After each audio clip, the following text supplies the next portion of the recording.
প্রাক্তন সাংসদকে উপহার দিলেন একটি মুরগি আর কিছু খুচরা পয়সা। এই দৃশ্য সামাজিক মাধ্যমে ইতিমধ্যে ভাইরাল হওয়া দেখা যাচ্ছে। আর দৃশ্যটা আসামের ধুবড়ী জেলার বুড়াবুড়ি নামের স্থানের। আপনারা দেখতে পাচ্ছেন প্রাক্তন সাংসদ বদরুদ্দিন আজমল ধুবড়ী লোকসভার তিনি এমপি ছিলেন। আর তিনি আজকে ধুবড়ী জেলার বুড়াবুড়ির যে থান আছে সেই থানে উপস্থিত হয়েছিলেন আর পরিদর্শন করছেন বুড়াবুড়ি থান।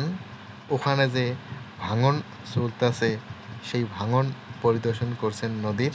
আর তারপরেই একটি মহিলা প্রাক্তন সাংসদ বদরুদ্দিন আজমলকে একটি মুরগি আর কিছু খুচরা পয়সা দেওয়া দেখা যায়।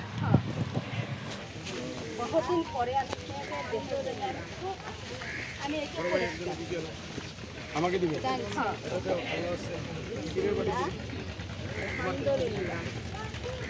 ধরো ভাই একজনে বুঝে আলো ভালো আসছে কিরের বাড়ি তোমাতে